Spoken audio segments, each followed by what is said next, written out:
Essa é uma frase muito utilizada, mas não tem como não utilizar. É uma honra estar aqui, é uma honra, uma alegria enorme ver vocês, né?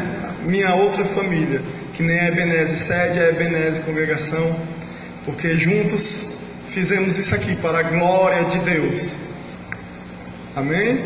Colossenses capítulo 3, diz assim a Santa Escritura: portanto, se já ressuscitastes com Cristo, buscai as coisas que são de cima, onde Cristo está sentado à destra de Deus. Pensai nas coisas que são de cima, e não das que são da terra. Porque já estáis mortos, e vossa vida está escondida com Cristo em Deus. Quando Cristo, que é nossa vida, se manifestar, então também vós vos manifestareis com Ele em glória. Amém. Façamos uma breve oração. Obrigado, Senhor, pela Tua santa palavra, Pai. Defendendo a mesma bandeira do pastor Gaspar, que a gente aqui, creio eu, os pregadores da Igreja Evangélica Ebenezer, nós não queremos trazer nada de novo para a congregação. E faço as suas palavras as minhas palavras. Se o irmão achar que é alguma novidade, é porque o irmão não está lendo Bíblia. Está perdendo a oportunidade de conhecer mais das Santas Escrituras. Nós só estamos aqui para ler novamente o que foi lido há vários anos atrás, desde o princípio. Então, Pai, assim eu te oro, Senhor, eu te agradeço pelo que for ministrado aqui, que não seja o meu pensamento, o que eu acho da vida ou o que eu acho do Evangelho, não, mas que seja a resposta do Teu Espírito Santo para a pergunta do íntimo de cada coração aqui presente. Então nos fortalece, Pai, nos edifica através da Tua Santa Escritura, assim eu te oro e te agradeço. Amém. O livro de Colossenses, o nosso irmão Paulo, ele traz como tema a libertação da lei, aonde ele enfatiza que nós morremos em Cristo. Portanto, os ritos místicos não têm valia para os que estão mortos. Não é verdade? Nós já morremos. Eis que tudo se passaram e tudo se fez novo. As coisas velhas se passaram. Hoje vivemos em novidade de vida em Cristo Jesus. E aqui no livro, ele trata, dentro dos ritos antigos, as religiosidades, onde foram abrogadas através da graça. E assim, ele, fazendo essa carta, junto com o seu filho na fé Timóteo, e também o irmão Epáfras, que era um cidadão de Colossos, e tinham se conhecido lá em Roma, preso junto com Paulo, eles passaram a conhecer os irmãos de Colossos, da cidade de Colossos, e assim eles passaram a orar por Colossos incessantemente, e nisso foi o que nós lemos aqui. Então, como foi dividido em três partes, o que? A primeira parte, o primeiro tópico, o que? Vamos ler o versículo primeiro novamente.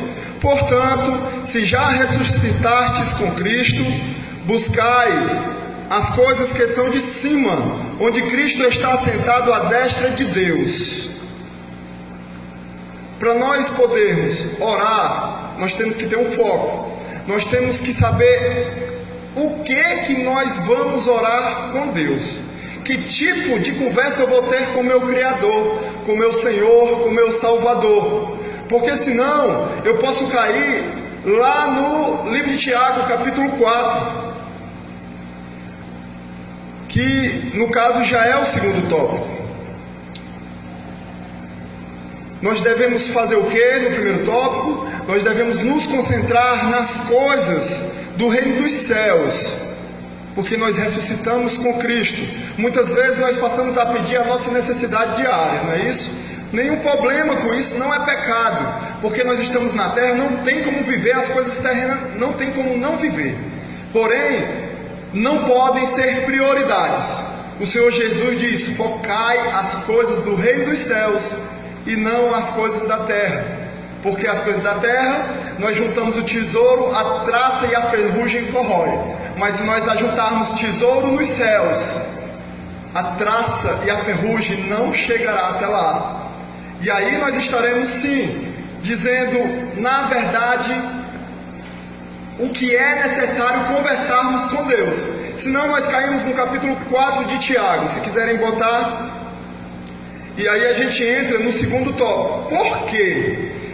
O que é que eu tenho que conversar? Entendi, eu tenho que conversar sobre as coisas do reino dos céus.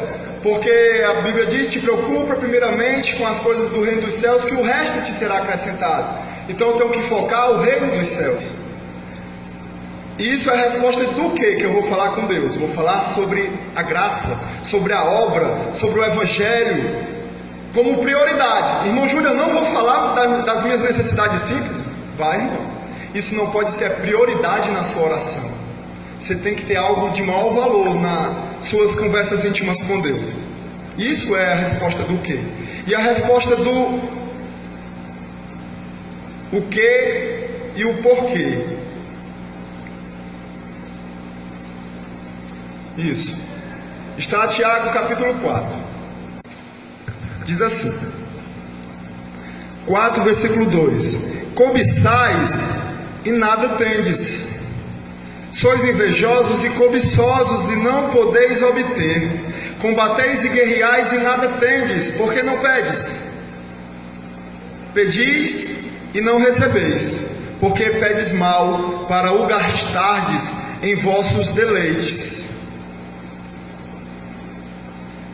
Se a gente não souber o que conversar com Deus, nós vamos cair no capítulo 4 de Tiago, aonde nós vamos passar a pedir algo para o nosso deleite, não para a glória de Deus. Ele manda a gente pedir no versículo 2, mas no versículo 3 ele diz, vocês pedem e não recebeis, porque pedes mal, para o gastardes em vossos deleites. Esse é o porquê. Porque se a gente não souber o que conversar com Deus, nós vamos cair no Tiago capítulo 4, no porquê. Para que a gente não venha afrontar a santidade de Deus, para que a gente não venha pedir somente para o nosso deleite e sermos chamados mais da frente, nos versículos posteriores, de adúlteros e adúlteras. E assim, nós vamos entender no versículo 2 e 3, que é esse segundo tópico, diz assim, pensai em Colossenses capítulo 3, pensai nas coisas de cima, repetindo algumas coisas do primeiro versículo, e não nas que são da terra, porque já estáis mortos, e vossa vida está escondida com Cristo em Deus. Se estamos mortos, novas criaturas, novo intelecto. O Senhor quer o nosso coração? Quer, verdadeiramente. Mas a primeira coisa que nós temos que entender é que o nosso coração é a nossa mente. Para que nós venhamos ser renovados pelo Espírito. Para que nós venhamos ter, como é falado no Novo Testamento, se o nosso coração é a nossa mente, que nós tenhamos a mente de Cristo. E aí eu não tenho desculpa para dizer que, como Deus quer o meu coração, eu vou andar da forma que eu achar, que é a minha cultura, da forma que o mundo, as tribos me liberam a viver. Porque Jesus já tem meu coração. Mas se Ele quer o teu coração, que é a tua mente, Ele quer um renovo de vida. Ele quer uma vida santa até nas nossas vestes. Tanto vestes externas, como principalmente as vestes celestiais, que irão fazer separação entre aqueles que servem e os que não servem o Senhor. Esse é o porquê. Primeiro tópico, o que é que eu converso com Deus? Sobre a prioridade do reino celestial. Primeiro a prioridade. Por quê? Para não cair em Tiago 4, não pedir algo para o meu deleite. E no terceiro tópico, para quê? Para quê que eu estou conversando com Deus em minhas orações? O significado de oração é o seguinte: oração representa súplica, pedido dirigido a Deus. Ou outra forma de oração é o que eu estou fazendo uma oratória. Estou orando, uma prédica, um sermão, uma pregação. E em outros momentos é um discurso pronunciado em ocasião solene. como aqui, uma ocasião solene, porém, podemos dizer religiosa. E para que nós conversamos com Deus? Qual o sentido de conversarmos com Deus? Já já nós vamos começar a conversar com Ele. Será que eu vou conversar aquilo que eu estava preparando o dia todo para conversar nesse momento? Ou será que algo que foi ministrado hoje vai mudar a tua conversa com Deus? Porque para que nós conversamos com Deus? Versículo 4 do capítulo 3 de Colossenses. Quando Cristo, que é a nossa vida, se manifestar, então também vós vos manifestareis com Ele em glória. Esse aqui é o para quê? É para a glória de Deus. É para que a gente venha receber esse prêmio que está reservado ao seu povo, nação santa, povo escolhido, pequeno rebanho, diz o Senhor. Isso aqui, para quem olhar com os olhos espirituais, isso aqui não é para ser motivo de tristeza, poucas pessoas. É para ser motivo de alegria. Por quê? Porque nós estamos ministrando para isso aqui não ficar inchado de pessoas perdidas, da mesma forma que estão perdidos aqueles que estão no mundo. A condenação será pior se o pastor estiver ensinando algo que não é para ensinar. Então, isso aqui é motivo de honra para o Senhor. Porque se estão aqui nessas condições é porque vocês estão buscando aprender a santa palavra de Deus. Para que naquele grande dia, vocês, nós, manifestos, então também vós vos manifestareis com Ele em glória. Nós receberemos com Ele o corpo glorificado, junto e ao lado do Senhor, para todos sempre, e sempre, e sempre, junto com nossos... Posso chamar, não sei se eu posso chamar os seres celestiais de nossos irmãos. A nossa família celestial, pronto, eu vou englobar ele como nossa família celestial. Tanto o povo de Deus aqui na terra, como os seres celestiais. Todos juntos estaremos cantando em uma única voz: Santo, Santo, Santo, Santo és o Senhor dos exércitos. Querem aprofundar mais? Eu vou deixar como lição de casa. Dei uma rápida lida em algumas orações do Senhor, tipo Getsemane, onde ele ora o Pai e diz: Pai, se possível for, passa de mim esse cálice, mas não que seja feita a minha vontade, mas a tua.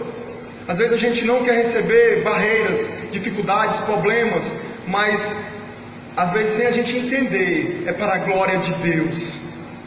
Outro momento, o Senhor, onde ele ora tanto pelos discípulos da época, como as irmãs aqui presentes, por mim. Eu não oro, Pai, somente por estes, mas também por aqueles que ainda irão crer em mim.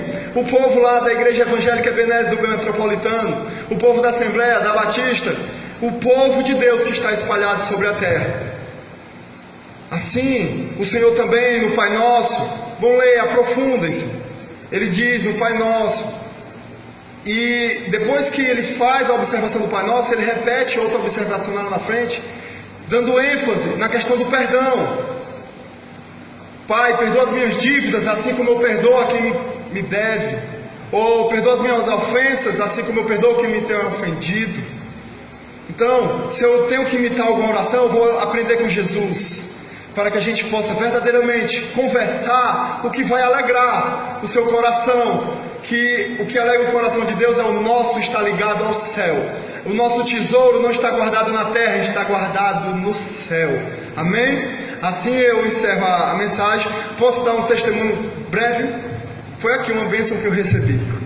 Hoje, felizmente, não pude ofertar, mas eu estive aqui no aniversário da igreja, e naquele mesmo dia, já faziam 3 dias que não tinha mistura lá em casa, e café da manhã, e eu fui para a igreja, para a sede, pensando que era Santa Ceia. Aí marcaram a Santa Ceia para o próximo final de semana, e o pessoal vieram para cá, para o aniversário. E assim, eu vim, o pastor passou antes na casa dele, que disse que tinha uma bênção para me entregar, R$30, que um irmão deu para ele, para me ajudar, e ele A irmã Neném nem queria passar. Não, depois pega. Não, ele está precisando é agora. Aí ele foi lá, pegou e me deu. E eu sentei bem ali e fiquei olhando para essa benção aqui. Senhor, aí começou aquela conversa com Deus. Senhor, vai chegar a hora da oferta. Está com 3 dias, Senhor, que não tem mistura, nem café da manhã. Já estava alegre que amanhã iria ter alguma coisa. E assim eu conversando com Deus, a irmã brincou, né, a oferta da viúva. Só aquele, se é de coração sincero, irmão, é melhor do que fortunas. E naquele mesmo dia, uma pessoa, a minha mãe, eu tinha emprestado um dinheiro a ela quando eu saí da empresa. De tempo em tempo ela me dava um valor que ajudava muito, pagava as contas. E naquele mesmo dia ela tinha me ligado: Júlio, não vou poder dar esse mês. Amém, mãe. Amém. E assim vim para cá à noite. Aí mais outro problema grande, né? Luz, água, comida. E cheguei aqui e conversando com Deus: Pai, a mistura de amanhã. E o Senhor falava no meu coração: eu não te dei os 30 reais para tu levar para casa, não. Eu te dei os 30 reais para tu ter o que ofertar. Aí eu digo, até faço um conselho. Não aconselho que façam o mesmo do que eu fiz.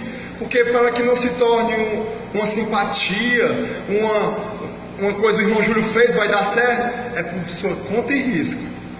Eu fiz porque eu já tinha tido outros momentos com Deus e me levou a ter fé para fazer novamente. Então eu disse: entendi, Senhor, entendi. Não é para levar para casa, para mim é ofertar os 30. Não é só 10 nem 5, não, era os 30. Aí pensei logo na viúva, que deu tudo que tinha. Tá bom, Senhor, vou lá. Amém. Aí fui para casa, aí no outro dia, voltando um pouquinho, tinha botado o violão à venda. Botei o violão à venda e um irmão me ligou e disse: irmão Júlio, vem aqui. Aí ele disse assim: irmão Júlio, tem uma benção aqui para você. Tá aqui, ó. Aí botou no meu bolso: não venda o seu violão. Botou 100 reais no meu bolso. Amém, irmão. Amém. Aí conversamos, fui para casa. Aí depois ele me liga de novo. O que ele tinha feito? Foi conversar com a esposa dele. E a esposa dele disse assim: por que tu não deu o resto? Os outros 200. Aí juntou 200 com 100, 300. Então aqueles 30 reais que eu dei um dia anterior à noite se tornou 10 vezes mais no dia seguinte. 300 reais. Irmão Júlio, não... Deus, quando resolve um problema na sua vida, Ele atinge aqueles que estão lhe observando. Porque Ele não resolve só o teu problema, Ele resolve vários problemas ao mesmo tempo. Esse é o Deus Todo-Poderoso a quem nós servimos.